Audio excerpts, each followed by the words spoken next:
Esselamu Aleyküm ve Rahmetullahi Teala ve Berekatuhu. İhvetil Aizze, aziz ve çok değerli kardeşler ve dinleyiciler ve izleyiciler, Kızıl Üç əsrin içerisinde seyretmeye devam edirik. Sıgar tabi'in ve etba'et tabi'in ve tabi'inlere tabi olanlar ve alimunel yevm, bugünkü bizim kahramanımız, alimimiz, min ecellil ulemel hadis, hadis ilminde celalet sahibi olan alimlerden, bel huve emirul mu'minin fil hadis, öz zamanında hadis ilminin müminlerinin emri lekebini almıştı. Siz bu lekebi İmam Bukhari'de duymuştunuz. Doğrudur. Ama bu hele ondan önceki merhaledir. Həlim şeyuhi, onun şeyhlerindendir. Öz zamanında böyle o hadis ilminin imamı. Hatta ulema der ki hadis ilmindeki olan imamların müellimi ve hadis ilminin emirul mu'minin ilminde müminlerin emri sayılırdı. Hadis ilminden anlayışı olan ilim tələbələri onu tanıyar. Şu'be. Huwa İmam Şu'be İbni Haccac İbni El-Vard El-Atqi Abu Bustam künyesiyle. İmam Şu'be kimi tanınır? İmam Şu'be çok fakir, yoksul bir ailede dünyaya gelir ve erken artık 2 yaşından atasını itirir. Bu körpe, zavallı uşaq 2 yaşından yetim kalır. Ve atası çok yoksulluydu, fakir. Atası dünyasını değişende de anasına hiç ne bırakmır. Çünkü o kadar yoksulluydu ki, aile o kadar fakir kasıbıydı ki, subhanallah, anası yetim uşakla hiç ne, tesevvürleyin, çok acınacaklı bir fakir, yoksulluk yaşıyorlar. Buna rağmen anasının evladı hakkında çok büyük himmesi var idi, motivasiya. O inanırdı ki o bir ana kimi bu uşağı yetiştirecek ve onun hakkında büyük ümitleri var idi ve yanılmadı. Bəli, İslam tarixində bu büyük şəxsiyyətləri məhz analar yetiştirib. Allah onlardan razı olsun. Deməli uşaq atasını 2 yaşında itirir. 4 yaşına çatanda anası onu küttab, ibtidai məktəbə qoyur. Yazmağı, oxumağı ve Kur'an-ı Kerim'i ezberleyir. Uşaq Kur'an-ı Kerim'i ezberleyir. 4 yaşına çatanda məktəbə qoyur ve Kur'an'ı 2 ile mutqin, mütemekkin bir şekilde ezberleyir. Ve sonra uşağın himməsi, motivasiyası, onun yani elmə olan marağı özünü tezahür edir ve başlayır elm halakalarından halakalara gitmeye. Ve onun zamanı Kızıl zamanıydı. Büyük imamların, hadis ravilerinin, alimlerinin zamanıydı. Onların halakasında oturur, okuyur. Subhanallah, ve hemen alimlerden birinin fikrini celb edir. O alim Mis'ar İbni Kidam. O da bir Abdullah mübarektir. Çok zengin olur. Çok varlı, karlı bir tacir ve alim olur. Alimul hadis ve fakih. Görür ki bu uşaqda qeyri-adi bir necabət var. Uşaqda istedad var. Deyir ki, in baqiyə hədə fəyəkunu ləhu şə'n. Əgər bu uşaq sağ qalsa, boya başa çatsa, onun böyük bir şanı olacaqdır. Yəni, ümmətin ulduzlarından olacaqdır. Bakın kardeşler, bu tacir, çok zengin, varlı, alim, müəllim, şeyh, sizce neyiniz? Şu'be'nin anasına elçi gelir. Təsəvvür edin, Allahu Ekber. Ve kadın təəccüblənir. Kadın deyir ki, mən qorxuram ki, uşağı itirərəm. Uşaq məhv olar. Yəni, baxmada, yəni bir insan mənlə ailə qurur, bəs uşaq harda olacaq? Deyir, mən təzəvvəctu ki illə li Şu'bə. Mən səninlə əsla buna görə ailə qururam. Mən Şu'bəyə görə sənə ali quram. Yəni şərh verək. Yəni mən varlı, karlı insan. Çox varlı idi. Üstəlik alim, şeyx. Hansı qapıya getsəm qız uşağı verərlər mənə. Yəni mən burada dul qadın alırım və uşaqlı. Özü də çox yoxsul və faqir. Mən təzəvvəcdükə illə li Şu'bə. Narahat olma ey xanım. Elə mənim sənimlə ailə qurmaq məqsədim bu uşağı görə. Fə inni ara fihi necabətən. Yəni bu uşağı biz qorusaq, bərabər onu yetişdirsək, o ümmətin parlaq imamlarından biri olacaqdır. Çünki hiss elədi onda uşaqda qeyri-adi zəka, ciddiyyat, güclü hifz, himmə, yəni motivasiyası çox yüksək. Subhanallah, o qədər yoxsul idi bundan qabaq ki, uşağın bir paltarı var idi. Demək olar ki, il ərzində o paltarı onun əynində görərdilər. O qədər onu dəyişməzdi ki, hətta paltardan toz tökülərdi. Külək vuranda, meh vuranda ya da ki, sağa sola iltifat eləyəndə, çevriləndə, sağa çevriləndə, sola çevriləndə, sağa toz tökülürdü paltarın çirkliyindən. O qədər yoxsul idi uşaq. Mis'ar, Allah ondan razı olsun, bu zavallı qadına da, övladına da sahib çıxır və bundan sonra uşağın halı düzəlir. Elhamdülillah. Uşaq ən gözəl paltarları geyinir. Elhamdülillah. Atalığı ona çox gözəl baxır. Onu oxutturur. Onu məşayix uləmaya səfər elətdirir. Bu yolda ona pullar xərcləyir. Üstəlik də Mis'arın daha iki övladı dünyaya gəlir. Ummu Şu'bədən, Şu'bənin anasından. Bu etibarla Şu'bənin daha iki doğma qardaşı var. Ana bir, ata müxtəlif. Amma bu iki uşaq, onlar elmə bağlı deyildilər. Ataları kimi, Mis'ar ibn Kidam kimi. Nə də Şu'bə. Onlar atalarında olan digər bir istedad xəttinə, ticarətə meyilli idilər. Və doğrudan da istedadda, yəni göstərir ticarətdə onların o istedadını və uşaqlar ataları kimi çox zəngin tacirə çevrilirlər. İki doğma qardaşı, ana bir, ata müxtəlif. Və bunların tacir olması xeyirli olur. Çünki çox keçmir ki, Mis'ar dünyasını dəyişir. Mis'ar dünyasını dəyişir. Və anası da dünyasını dəyişir Şu'bənin. Şu'bənin anası dünyasını dəyişir. Bir müddət təbii Şu'bə o qədər qənaətli insan olur ki, gözü tox olur ki, heç kimə heç nə müraciət eləmir. Anasından qalan əşyaları bir-bir satmaqla başlayır dolanmağa. Hətta anasının bütün əşyalarını satır. Və satdığı əşyaları nə edir? Səfərlərə, elm yoluna xərcləyir. Hətta ən axırıcı satdığı anasının tast, bizdə mürəbbə pişirirləri. O tastı belə satır ki, onu da səfərə xərcləsin. Və sonra da elə bir yoxsul hala düşür ki, elhamdülillah qardaşları onu tapır. Bilirlər ki, bu artıq bir alimdir, hədis alimdir, hədis yoluna səfərlər edir, hədislər toplayır ravilərdən. Ravilər də nə biləsən kimlərdir? Tabiinlərdir, sahabənin gözlərini görənlərdir. Onlardan hədis toplayır və bu iki qardaş öz doğma qardaşına, ana bir olan qardaşına sahib çıxırlar. İndi Mis'arı bu işi qardaş əvəz edir. Onlar öz mallarından Şu'bəyə xərcləyir və deyirlər ki, ey Şu'bə, əziz qardaşımız, sən yalnız hədis tələb elə. Elm öyrən və öyrət. Başqa işin olmasın. Və başlayırlar nə eləmə? Doğma qardaşlar ona sahib çıxırlar. Allah onlardan razı olsun.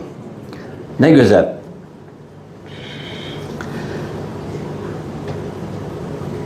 Şu'bə, qardaşlar, hədis elmində niyə Əmir-ül Müminin ləqəbini almışdı? Ələxüsus seçilən onun məxsus dəsti xətti tədlisə nifrət edərdi. Tədlis nə deməkdir, qardaşlar? Hədis elmində bilirsiniz, bəzilə keçir. O növləri çoxdur. Bir növünü xatırladacağım. Tədlis, yəni müdəllis deyirlər.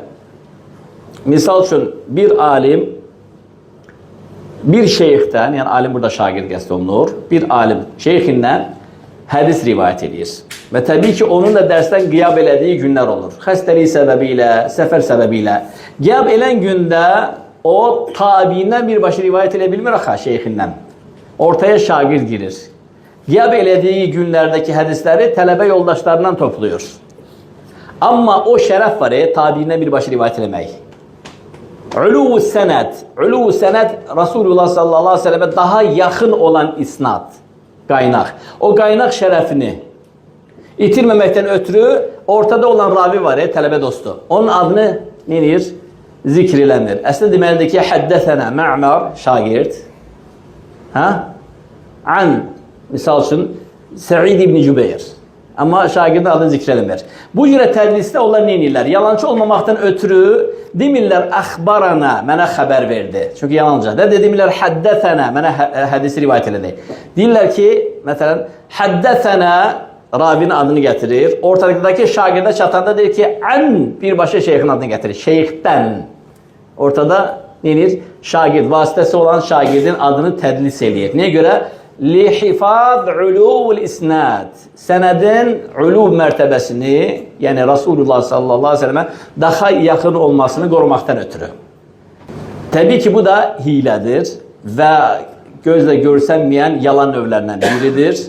Əmir-i Müminin fil hadis Şuba buna qarşı hərb elan edənlərdən idi. O müdəllisdən heç bir rivayət qəbul eləmirdi. Və müdəllisləri sevmirdi, nifrət edirdi. Hətta deyirdi, in əxirrə minəs-səməy əhəbbi iləyyə min ən udəllis. Göydən şappıltı ilə yerə uçmağım mənim üçün daha əzizdir. Yəni oradan tullasınlar məni hündürdən. Nəinki müdəllisin rivayətini rivayət etməkdənsə. Müdəllis kimdir? Həmin o şagirddir ki, ortada ənədən istifadə edilir. Həddəsənə filan kəs, an filan. Bu an kəliməsini hədisdə görürsünüz. Bu anın yerində kimsə var, adı göstərmir, güya ki birbaşa şeyxdəndir. Şək yoxdur ki, rivayət qorunub. Rasulullah sallallahu aleyhi ve sellem sözləridir. Amma bunun bu hərəkəti həmin insanı zəif ravi hökmünə salır. Hərəkətinə görə, əməlinə görə, tədlisinə görə. Aydındır, çünki hilə var. Artıq bu insan thiqa sayılmır. Zayifur ravi, zəif ravi sayılır. Amma hansı zəif ravilərdəndir? Hədisləri mötəbər olan, uydurma olmayan. Yəni, Şu'bə bu cürə raviləri də qəbul eləmirdi, onlardan rivayət eləmirdi və deyir ki, səmadan yerə çırpılmağım mənim üçün daha əzizdir, nəinki müdəllisin rivayətini rivayət etməkdən. Hətta o qədər onlara qarşı hərb elan etmişdi və nifrət edirdi ki, üzr istəyirəm, zina etmək mənim üçün daha yaxşıdır, nəinki müdəllisin rivayətinin sahibi olmaq. Burada nəyə göstərir? Yəni, bu əməlin daha çirkin olmasını. Yəni, dost doğruluğunda, axı bu əmanətdir, axı bu Rasulullah sallallahu aleyhi ve sellem'e rivayətidir. Yəni, həmin günlər qiyab eləmişsən, qismət olmuyor, birbaşa şeyxdən rivayət bilməmsən, şeyx ravidir, birbaşa tabiindir. Şagirddən götürmürsən, şagirdin də adını isnada salmalısan. Salmırsan, an deyirsən, an şeyx, birbaşa şeyxdən, o zaman səmadan şappıltı ilə yerə düşməyim daha əzizdir ki, sənin hədisini rivayət eləməkdən.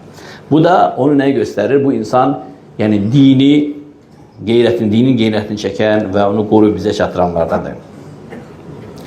Və buna misal, həmin etibarlı ravilərdən də biri Hümeyd-i Tavil var idi. Bu sahabədə rivayət edir. Ənəsi görüb gözündən. Ənəsdən hədis eşidib. Gəlir, Hümeydi tapır, Hümeyd-i Tavili tapır və onun hədisini dinləyir. Hədis o qədər gözəl olur. Hümeyd-i Tavil bu hədisi Ənəsdən eşidib. Soruşur ki, əsəmi'tə min Ənəs? Şöbə soruşur. Ənəsdən bizzat özün eşitdin. Hümeyd belə şöbəyə baxır və deyir ki, Azunnuhu həkədə. Bəli, mənə elə gəlir. Şöbə üzünü çövürür və bir daha ondan hədis rivayət eləmir. O üzünü çıxıb, çövürüb gedəndən sonra Hümeyd-i Tavil bizi nə deyir şagirdlərinə?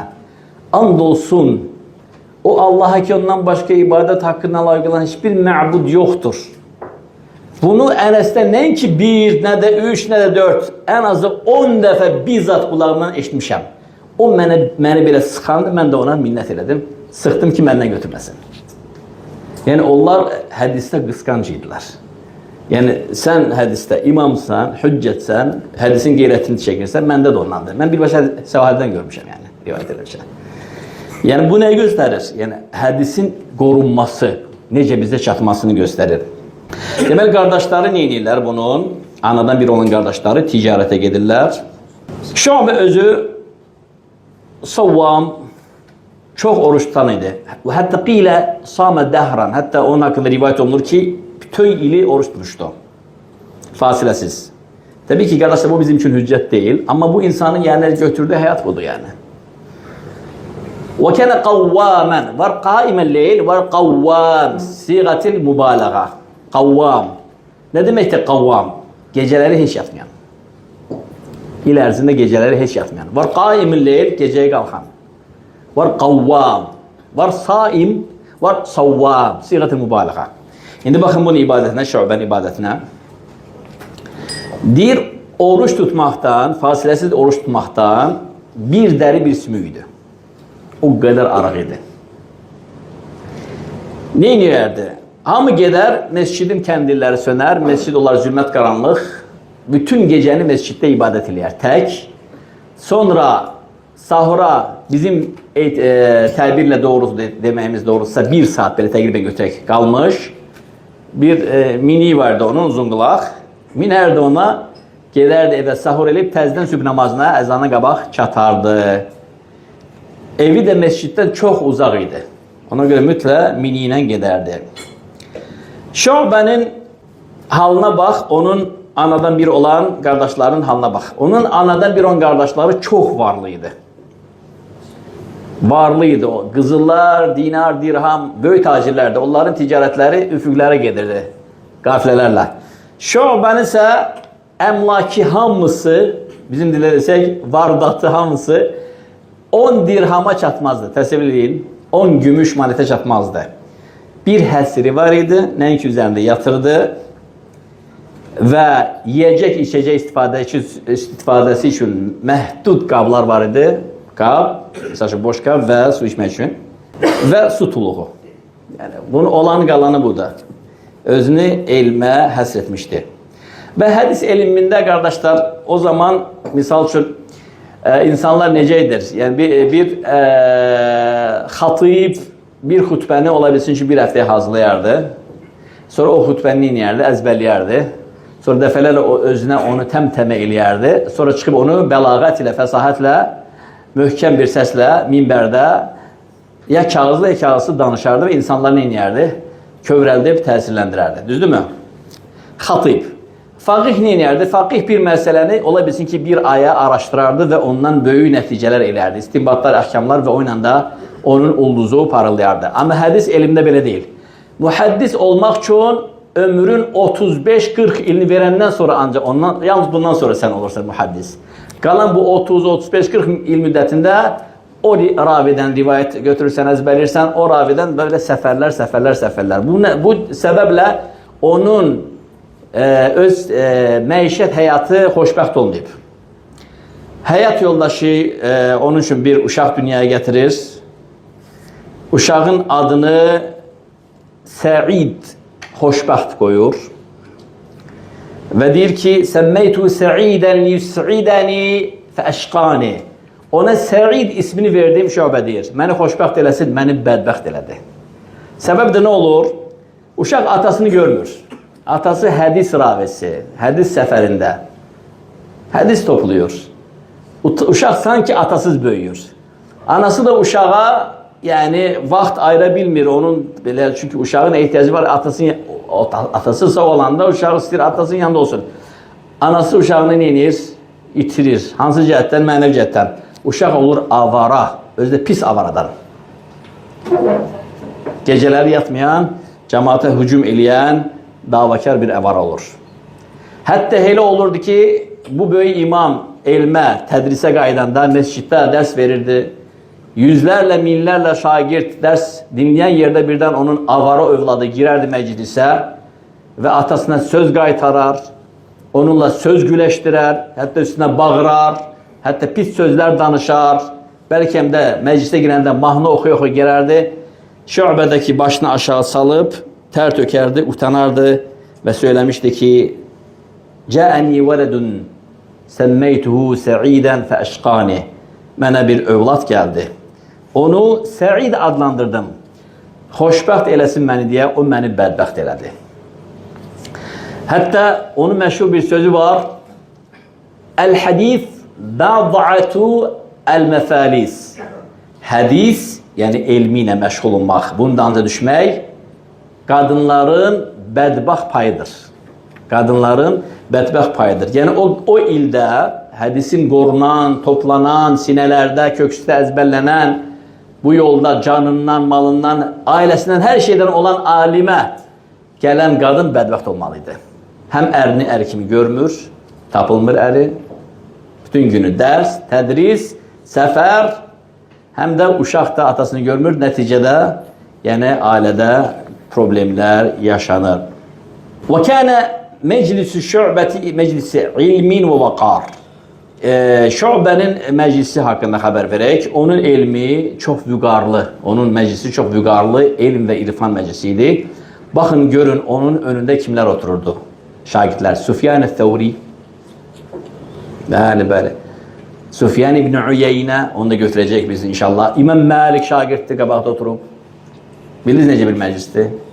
Şagirdlər İmam Məlik. Şu'bə onların Şeyhül-İslamı, Əmir-i-Mümin fil-Hadis. Muhammed ibn Zeyd, Muhammed ibn Sələmə. Bunların hamısını həyatımızı götürəcək inşallah. Şu'bənin tərbiyə metodundan Şu'bə hədis danışır. Misal üçün, haddəsənə. Tələbələrdə də lövhələrdir. Və lövhəyə tez sürətlə yazırdılar ki, çatdıra bilsinlər. Və sanki lövhənin üzərinə qarğa dənləyən kimi səslər çıxardırlar. Sürətlə yazmaqdan. Dəsə belə şagirdlərin sayı 3000 olsa, hamısı qələmi ilə tıqqıldadır. Niyə? Balaca belə tıqqıldadır lövhəyə. Şu'bə başını qaldırdı, hədisi saxladı. Əyənzilu matar, yağış yağır. Soruşdu onlardan. Hamı səmaya baxdı. Səma tərtəmiz, gömgöy günəşdə saçır. Qalulə. Dedilər, xeyr. Başa düşmədilər. Şu'bə onlara dərs vermək istəyir, ədəb dərsi.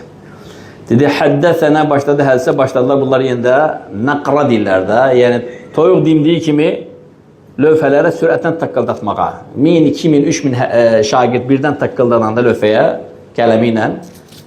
Qalə, əyənzilül matar, yağış yağır. Hamı başını qaldırdı yuxarı, günəş yerində, səma boş. Qalulə, xeyr. Yenə başa düşmədilər. Şeyx dedi, həddəsənə və həddəsənə və həddəsənə. Yenə də hədis rivayət edir. Bunlar daha sürətlə əməli başda elə bir ki, qarğa məclisidir.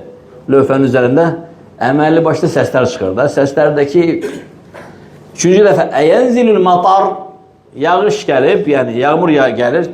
Bunlar yenə də başa düşmədilər. Qalulə, dedilər, yox. Hirsdən dedi ki, vallahi la uhaddithənə şəhran illə ə'mə. And olsun ki, bir ay sizə dərs verməyəcəm. Hədis görməyəcəksiniz. Yalnız kör olana rivayət edəcəm. Əqqablarını geyinir. O boyda nəhəng bir məclisi tərk edir, çıxıb gedir. Bir şagir qaça-qaça gəlir, dalınca gəlir. Ya imam, yazıb tək göz gözdə. Şagird. Ya şeyx, hədditli. Fə inniliyə nisful ə'mə. Şeyx, mənə hədis danış. Çünki mənim bir gözüm şordaxa. Fəddahik. Güldü və üzünü çevirib getdi. Belə onları cəzalandırmışdı. Şu'bə yoxsulluq yaşayıb dəfələrlə. Ona görə bu etibarla yoxsulluğun, kasıblığın və aclığın nə olduğunu bildiyinə görə yoxsullara qarşı çox həssas idi. Nə qədər həssasdır, misal gətirə bilərsən. Bir dəfə dərsin ortasında məscidə dilənçi girir. Ya talibel əcri əcərakumullah. Ey əcir istəyənlər, Allah savabınızı versin. Dilənmə növlərindən biridir. Şu'bədə həmin insana sədəqə verməsəydilər, hədis danışmazdı. Mütləq ona sədəqə kimsə verməlidir. O insan rahatlamalıdır. Ondan sonra hədisə davam eləyərdi. Çünki özü yoxsul olub, özü ac olub, kasıb olub, aclığın, yoxsulluğun yəni nə olmağını bildiyinə görə kasıblara çox həssas idi. Bir nəfər yenə də dərs əsnasında bir yoxsul girir, dərsin ortasında dilənməyə başlayanda Şu'bə dərsi dayandırır. Bir də görürlər ki, həmin dilənən insan sakitcə oturdu və Səsi çıxmadı. Şöbə təəccübləndi. Soruşdu ki, o niyə davam eləmir, yəni sual etməyi insanlardan? Dedilər ki, Abdurrahman İbni Mehdi söz verdi ki, ona otur, mənlikdir. Çıxanla mən verəcəm sədəqəni. Dərsi mani olma. Abdurrahman İbni Mehdi nəsib olsa onu da keçəcək. O da böyük hədis imamlarından idi. Yəni şagirdlərdən biri həmin dilənçiyə sən həmən otur, dərsi yarımçıq kəsmə, mən söz verirəm, dərsdən çıxan kimi sənin sədəqən çatacaq. Ondan sonra Şöbə dərsə yalnız bundan sonra davam etdi. Şöbənin digər imamlar kimi, ravilər kimi bir peşə sənəti yox idi. Çünki gələcək bəzi alimlər Gundar və Bundar, biri tavan düzəldərdi, evin üstünə tavanlar düzəldərdi, kərpiçlər olur, tavanlar bizim dildə desək. Biri küpələr düzəldərdi gildən, var həmçinin ravilərdən Sukkari, biri də qənd düzəldərdi, misal üçün şinyat düzəldərdi. Amma Şöbənin heç bir peşəsi yox idi. Artıq onun qardaşları ona sahib çıxandan sonra o bütün hər şeyini hədisə verdi. Bu səbəblə o bir peşə ilə tanınmırdı. Və bir dəfə onun bu zəngin qardaşlarının birinin başına bir bəla gəlir. İflasa uğrayır, bankrot olur, müflis olur və şəriki, tacir şəriki, onunla ki şərik idi, nə az nə çox onu 17.000 dinar, yəni qızıl, 17.000 dinar, yəni borca salır, müflis edir. Nəticədə bunun qardaşı, Şöbənin qardaşı həbsə düşür. Və Əbu Cəfər el-Mansurun zamandayıq biz, Abbasi xəlifəsi, həmin o qan tökən, zalım, şiddətli. Amma subhanallah, bu Abbasidir, Abbasi nəslindəndir. Bunun bu şiddəti ilə bərabər elmə və alimlərə böyük bir ehtiramı var idi. Alimlər ondan qaçardılar, ona yaxın durmazdılar, sarayına gəlməzdilər. O da onları istəyirdi ki, saraya yaxınlaşsınlar, yəni ona yaxın olsunlar. Bu səbəblə onlara qarşı çox mülayimləşmişdi. Və Şöbə insanların, yalnız insanların ehtiyacını qarşılamaqdan ötürü hərdən onun dəvətini icabət edər, gedər və xəlifədən bütün kənddəki kasıbların sayı qədər Beytül-Məl Müslimindən nəfəqə alar və həmin kəndə paylayar. Bu dəfə yenə də o xəlifəyə məktub yazır ki, ya əmir-i-müminin, qardaşım, o 7.000 dinar, yəni dinara görə həbsə düşübdür, müflis olub. Xəlifə deyir ki, mütləq bura gəlməlisən. İndi xilafət hardadır? İmam Əlinin vaxtı ikən xilafət seçdiyi bəldədə, Küfədədir. Öməvilərdə haradaydı? Dəməşqdə, Siriyada. Fikriniz fərqlidir. Bunlar Abbasi nəslindəndir. Yəni Peyğəmbər sallallahu aleyhi ve sellem nəslindəndir. İbn Abbas və Abbas əmsi sallallahu aleyhi ve sellem. Gəlir xilafət evinə, xəlifə Beytül-Məl Müslimindən 17.000 qızıl dinarı həmin o doğma qardaşının borcunu bağlatdırır və onu həbsdən çıxartdırır. Və bir kisə, 2 dolu qızıl Şöbə verir ki, "Hədə lək." Bu isə sənindir. Qalə əmmə ənə fələ. O ki qaldı mənim payım, xeyr. Mən gəldim yalnız qardaşımı xilas eləməyə. Və Şöbə də qardaşına belə bir şəkildə təşəkkür etmiş, o da ona belə bir şəkildə sahib çıxmışdır. Allah ikisindən razı olsun. Bir dəfə deməli çox şiddətli soyuq olur və Şöbəndə paltarı xəfif olur. Başa düşür ki, məsciddə ibadət elə bilməyəcək soyuğun şiddətindən. Qərar gəlir gecənin ortasında öz uzunqulağına minib evə gitsin. Paltarını biraz qanlaşdırsın. Təsəvvürlə, bir var sübh namazına yaxın çıxırsan, artıq insanlar oyanır, məscidə gələn, məscidə gedən. Bir də var ki, gecənin ortasında, özdə qış vaxtında. Və yolda gedəndə cavan uşaqlar, avarı uşaqlar bunun yolunu kəsirlər.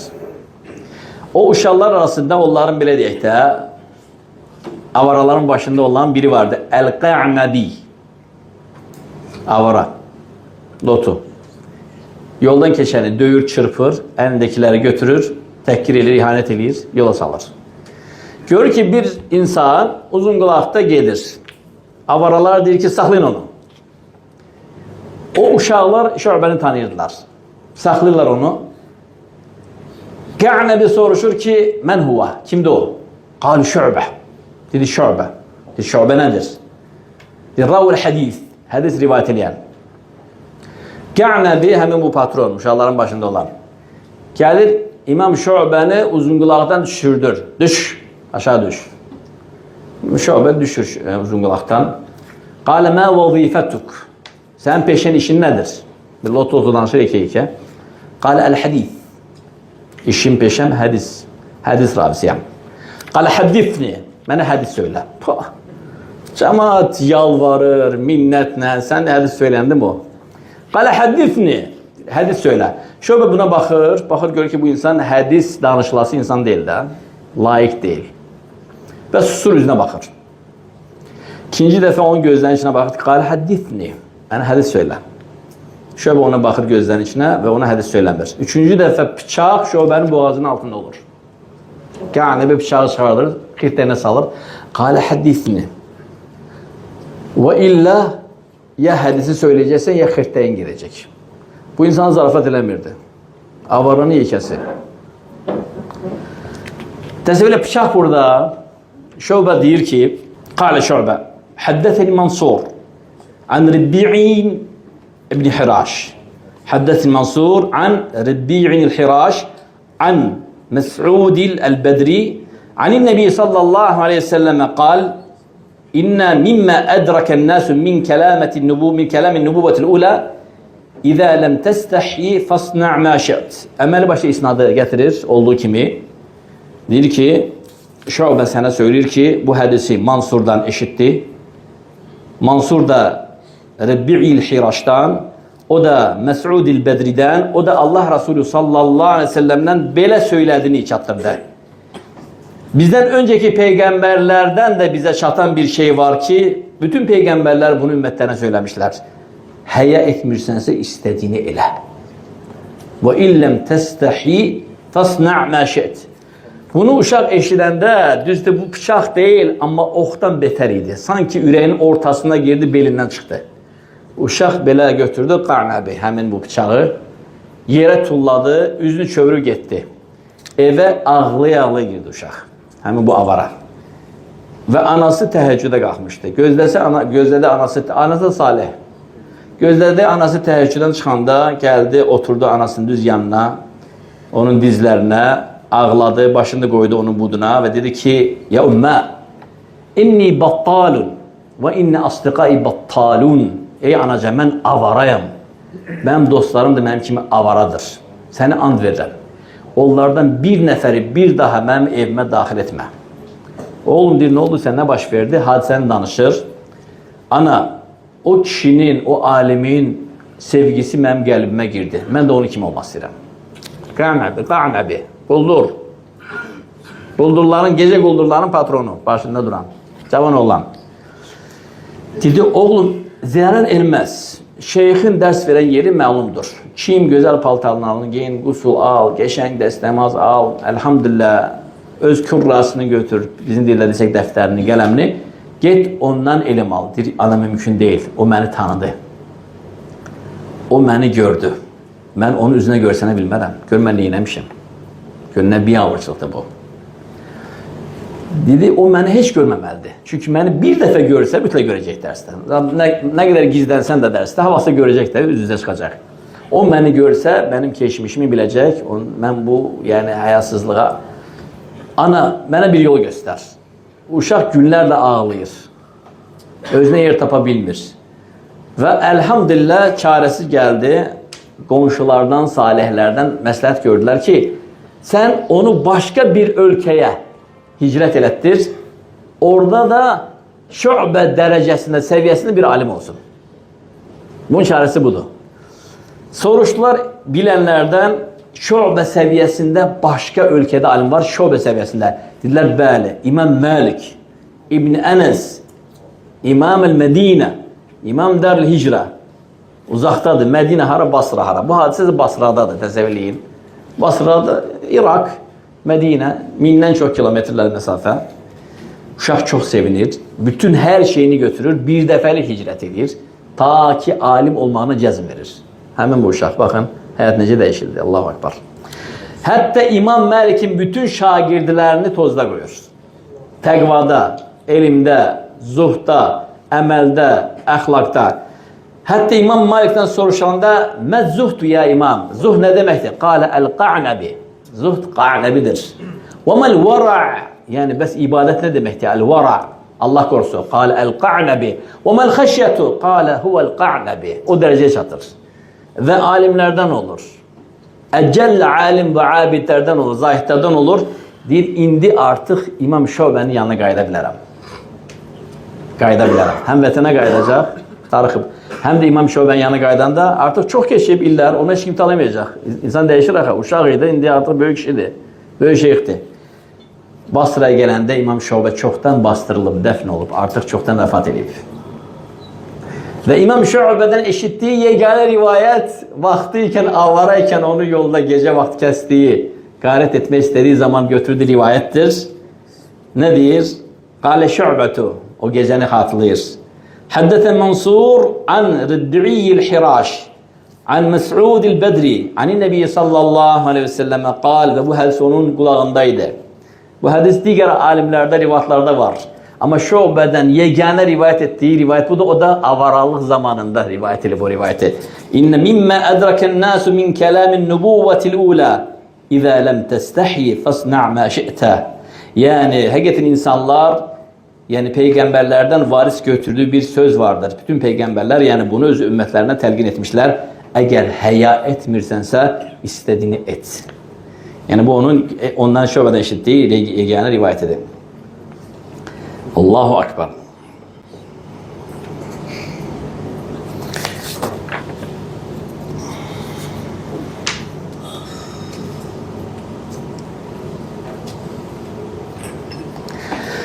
Şöbədən insanlar qorxurdu. Niyə görə?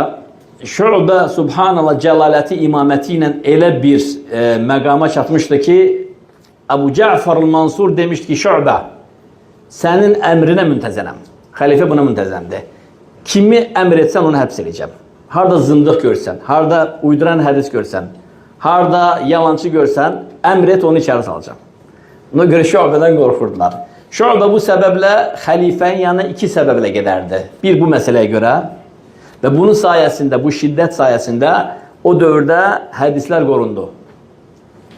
İkinci səbəb də fakir fuqaranın haqqını sultandan alıb onlara paylamaq üçün gedərdi. Və təsəvvür bu Şöbənin heybətini, yəni nə badə sən hədis danışarsan, hədisin əsli yox, isnadı yox, ya da uydurma ya da qaçışdırmısan. Şöbə sənə gəlib bir dəfə deyəcək ki, axırıncı dəfə olsun ki, sən hədis danışasan. Desən ki, baş üstə və Allah eləməsin, yenə də danışdın, batdın. Gətirib götürəcəklər gecənin səni evdən aparacaqlar, həbsə tutulacaqlar. Yəni bu heybəti Allah Teala ona vermişdi Sultan Əli ilə. Yəni a'talahu Əbu Cəfər sək. Əbu Cəfər ona bir fərman vermişdi. Yəni sənin əmrə müntəzəm. Kim özünü yaxşı aparmırsa, deyəcəksən, həbs edəcək. Və orada bir alim vardı, qardaşlar.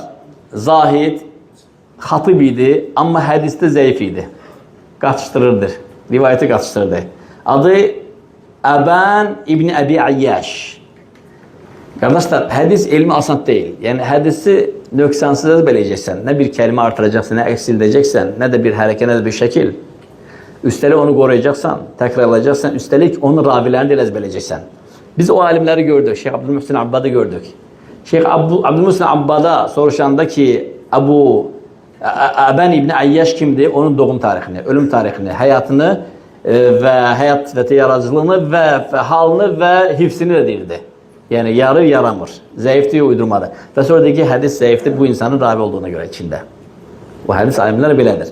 İndi təsəvvür edin, bu insan alimlərdən idi, Əbən İbni Əbi Ayyaş. Amma hədis ravisi kimi çox zəif idi. Salih bir kişidən eşitdiyi hədisi Rasulullahın adından rivayət edərdi. Sallallahu aleyhi ve sellem. Salih də kimdir? Onlar salihlərin zamanında yaşayırdı. Basrada da ki, kim vardı? Həsən Basri. Və bu Həsən Basri'nin dərslərindən faydalanmışdı. Və dəfələrlə olmuşdu ki, Həsən Basri'nin müdrik sözlərini Rasulullahın adına danışırdı. Bunu da eşidən Şöbə havalanırdı. Dedi, bunu hardan eşitdiniz?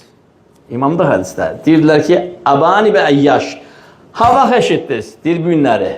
Gəlir Abana deyir ki, Aban, axırıncı dəfə olsun ki, sən Rasulullah sallallahu aleyhi ve sellem adından bir dənə də olsun hədis rivayət eləsən.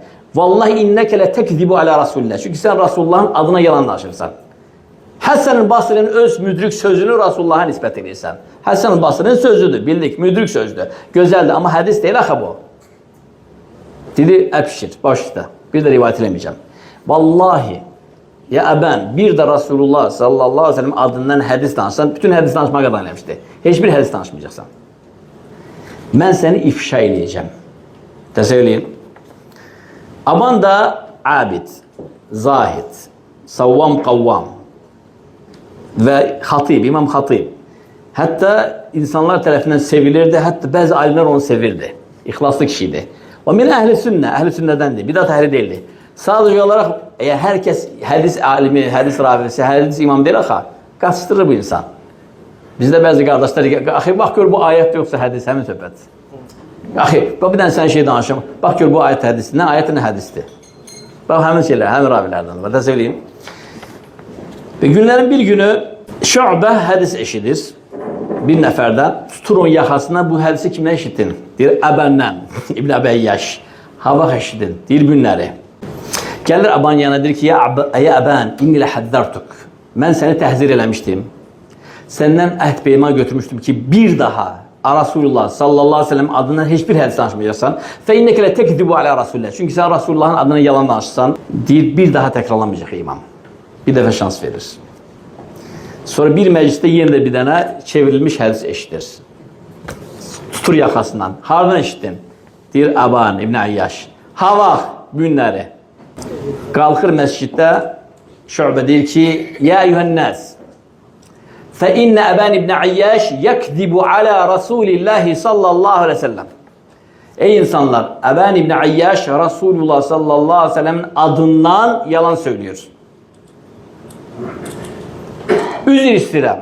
Öz uzunqulağımın sidiyini doyana kimi içmək mənə daha əzizdir, nəinki onunla bir də hədis rivayət eləməyə. Onun heç bir hədisini rivayət eləməyin, ondan heç bir hədis qəbul olunmur. İnsan abid, zahid, xatib, bəlağatli, fəsahətli, amma hədis ravisi deyil, yaramır. Zayıf, ravi zayıf. Nəysə, kitabı bağlanır Abanın. Və bəzi insanlara bu fürsətdir. Və Abana məsxərə eləyən, söyən, arxasında namaz qılmayan, daha nələr, kişinin kitabı bağlanır. Kişi elə hala düşür ki, artıq kişi insanlar arasına çıxa bilmir. Tamam. Hətta alimlər gəlir şəfaət edir Şöbən yanına. Həmməd ibn Zeyd kimi, Həmməd ibn Sələmə kimidir ki, ya imam, Aban əhl-i sünnədən də bidat əhlindən deyil axı. İnsan halı elə pisdir ki, insan meşdə də çıxmır, evdən çıxmır, bütün gün ağlayır. Onun adını eşidən gülür, məsxərəyə qoyur, kəzzəb deyir, alçaldır, söyür və s. Həmməd ibn Zeyddən əhd alır. Zamin durursan, bir də o hədis danışmayacaq. Deyir, mən zamin duram ya imam. O bir də hədis danışmayacaq.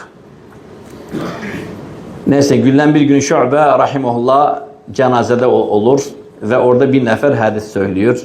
Şu'bə hədisi eşidindən də yenə də dəli olur. Tutur yaxasından, hardan eşitdin? Deyir, Əbən İbn Ayyaş, Havaq, deyir, günləri. Elə günləri qalxır cənazənin içində. Cəmaat cənazəyə gəlir, meydi təzə bastırıblar. Ya eyyuhənnəs, ey insanlar, fə innə Əbən yəkzibu alə Rasulillah. Əbən Rasulullah sallallahu aleyhi ve sellem adına yalan danışır. Ondan hədis götürməyin. Təsəvvür edin, qardaşlar. Allahu Akbar. Və bu hədis bizə belə qorunub gəlib. Halbuki insan yalancı deyildi. İnsan qaçışdırırdı. Ənəs ibn Malikin öz sözlərini hədis zənn edirdi. Abu Hureyranın öz hikməti sözünü Rasulullahın sözü zənn edirdi. Bildiniz necə? Rivayetin özü yerindədir. Amma o sözün sahibi sahabənin özüdür. Buna deyirlər mavquf. Əbən deyir ki, qal Rasulullah, qalən Nəbi salsa. Yəni, hədis kimi, hədis ravisi deyil. Yəni, o qədər şiddət və diqqət var dərsə, qardaşlar. Bizim qəhrəman Şu'bə kasıblığına rağmen çox səxavətli idi. Çox ürəyi açıq idi. Onun bir qonşusu var idi, qapı qonşusu. Onlar bərabər. İkisi də öz uzunqulağına minər və bir saatlıq yol bizim təbirinə götürək, məscidə girərdilər.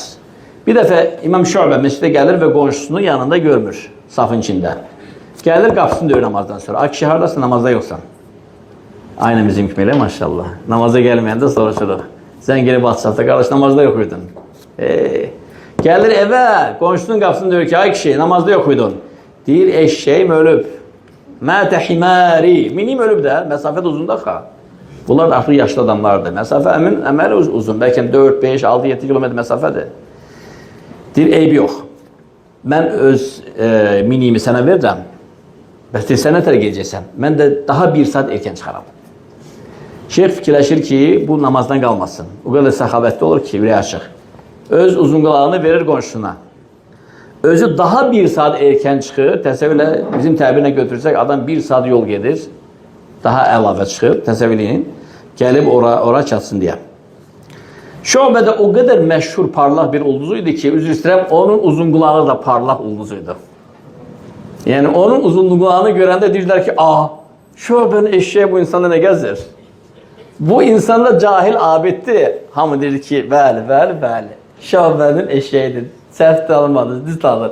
Fəxr eləyirdi, eşitirsiniz, hamı eləyirdi, yuxarıda aşağı baxırdı, fərəhlənirdi. Bildiniz necə? Halbuki haqq eləməyib. Yəni bir sözlə deyərsək, yəni onun nömrələri S-klass nömrələridir. 000, yəni hamı görəndə deyir ki, nəsə dəhşət bir şeydir. Axırda alimlərdən biri qısqanır. Üzr istəyirəm, varlı salihlərdən biri qısqanır. Yəni bu insan əvvəl heç olmasa namaza gedir, ne bilmirsən nə üçün gedir? Elə uzunqulaqla fəxr edir ki, Şöbənin, bəli, Şöbənin miniyidir, bəli. Yəni bu niyyəti də xarab oldu hər şey. Və həmin varlı salihlərdən biri gəlir həmin insana, deyir ki, bu kimin miniyidir? Deyir, Şöbə. Deyir, səndə nə gəzir? Və hekayəni ona danışır ki, məmki öldü, o da özünkünü mənə verdi. Deyir, neçəyə satarsın mənə? Varlı salih deyir ona. İstəyir onu əlindən alsın, layiqdir xar. Adam 30 qat qiymət söylür. 30 qat. Yəni, gör kimin maşındır bu? Bilin? 30 qat. Yəni, bunun qiyməti, belə deyək də, əgər yəni, haradasa bir 6 dirhəmdirsə, o insan 10 dinara istəyir. 1 dinar bütöv qızıl sikkədir. 30 qat istəyir. Təsəvvürləyin. Bu varlı salih verir o pulu, alır uzunqalağı ondan və Şöbəyə qaytarır və şeyx deyir, imam ona vermə, o insan niyyəti də xarab oldu, hər şey də xarab oldu, o eşeği onu yoldan çıxartdı, yəni bir sözdən fərəhləndi, qururlandı. Ayşə Şöbə həmidən, Şöbə elhamdülillah böyük bir şan sahibi olaraq dünyada yaşadı və İmam Thawri'dən soruşanda mən hu əmirəl müminin fil hadis. Süfyan Thawri bilirsiniz, əmirəl müminin fil hadis. İmam Thawri'dən soruşanda möminlərin əmiri kimdir hədisdə? Deyərdi Şöbə və düz söyləyərdi. Şöbədən soruşanda mən huva əmirəl müminin fil hadis deyərdi Əth-Thawri. O da düz söyləyərdi. Çünki ikisi də eyni dərəcədə, eyni tabaqada əcillə imamlardandır. Və zamanın 3 parlaq, ən parlaq ulduzuydu. Kimdir o? Şöbə, Süfyan Əth-Thawri və İmam Malik. Bunlar ən parlaq hədis ravi imamlardan idi. Bunların üçü də eyni oxşar hədis rivayət eləsəydi, söhbət bitdi. Buna heç vaxt şək eləmək ki, bu Rasulullah sallallahu aleyhi ve sellem bir zat dilindən çıxan sözdür. Üçü də eyni hədis rivayət eləsəydi. Yəni bu hədis İmam Malikin Muvattasında da var, Süfyan Sövrənin kitabına düşüb və həmçinin Şöbədə bu hədisi rivayət edib. Artıq bu hədis hüccət sayılırdı. Həyatı gözəl olur, illə o övlad atasını bədbəxt edir və hər bir alimin də həyatında bir şəqa və bir səadət vardır. Allah hər birinə rəhmət eləsin və eşitdiyi faydalardan etsin. Hədə və sallallahu və səllim alə nəbinə Muhammed və alə alihi və sahbihi ecma'in.